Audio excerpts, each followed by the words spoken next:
sentuhan suami istri lillahi ta'ala itu dapat menggugurkan dosa-dosa. Makanya kalau lagi ada suami di rumah, jangan sampai jarang physical touch, jarang sentuh. Ini banyak ibu-ibu yang sama suami sendiri sombong bener. Apalagi kalau dia lagi menstruasi, haid.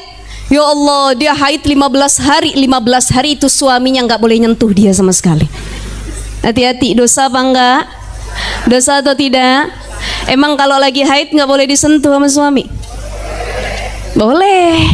Kalau belajar fikih Islam dalam berbagai macam kitab fikih, ada Kifayatul Akhir, Fathul Qarib, Nailur Raja dan lain sebagainya, perempuan lagi haid memang nggak boleh dideketin, tapi hanya dari pusar ke bawah. Dari pusar ke atas halal. Hati-hati, jangan sombong sama suami. Lagi haid dipeluk, lagi haid kok. Dipegang tangannya doang, aku lagi haid dibilangin. Emang kenapa? Cuman dipegang doang tangannya, ya kan? Halal nggak? Halal. Yang haram adalah istimta. Berhubungan suami istri itu baru haram. Area pusar ke bawah. Jadi kalau area pusar ke atas, suami tetap ingin bersenang-senang dengan istrinya, kita bilang, ayang beb silahkan, ini milikmu, ini halal untukmu tuh. Ya, itu yang harus dilakukan. Suami saya tuh kalau sebelum tidur ngajarin saya, itu suami istri harus saling cium tangan, maaf-maafan, cipika-cipiki. Kenapa? Karena tidur itu adalah setengah dari kematian. Kalau ruhnya balik lagi dia bangun pagi hari, kalau ruhnya nggak balik lagi dia wafat. Banyak orang yang meninggal dalam tidurnya, nggak bangun lagi, betul nggak? Makanya ini ulama amalannya bagus. Dan ternyata para ulama-ulama soleh lain yang lain juga banyak yang mengamalkan hal ini. Kalau sebelum tidur saling minta maaf sama pasangan. Ustazah, kenapa kudu pasangan? Kadang saya gengsi lagi berantem sama suami, masa saya cium tangan di atas tempat tidur? Karena pasangan orang yang paling sering kita berbuat dosa sama mereka. Hidupnya tiap hari kita ke WC, wajah dia yang kita temuin. Betul ya Bu ya?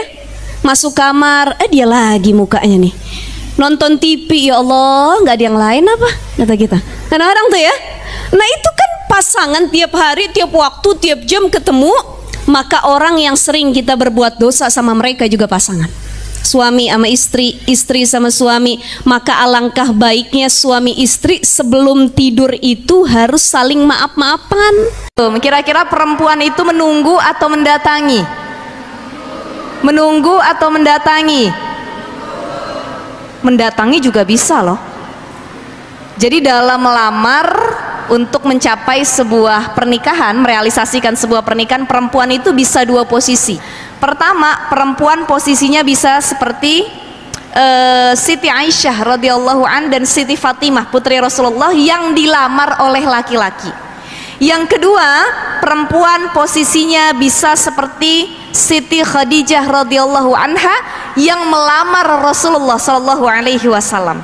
Jadi perempuan itu bukan hanya menunggu, tidak. Perempuan juga bisa menyatakan cinta dan melamar duluan. Tetapi secara adat, secara uruf, biasanya perempuan kalau nyatain cinta duluan malu atau enggak? Sopan enggak sih?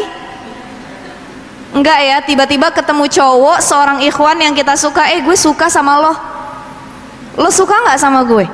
Ini kata laki-lakinya, ini cewek apa sih? Kok sarkas banget, tiba-tiba langsung mengungkapkan cinta dan lain sebagainya gitu ya. Tetapi boleh kita perempuan memang melamar duluan, dengan catatan harus ada wasilah orang ketiga. Jadi kalau teman-teman banyak yang sampai sekarang curhat, ustazah, kok saya belum juga dapat jodoh sampai saat ini, kok nggak ada laki-laki yang ngelamar saya? Ya iya, orang kitanya nggak aktif kok, kitanya pasif, cuma nungguin aja di kamar, cuma nungguin aja di rumah. Mana yang datang ngelamar ya?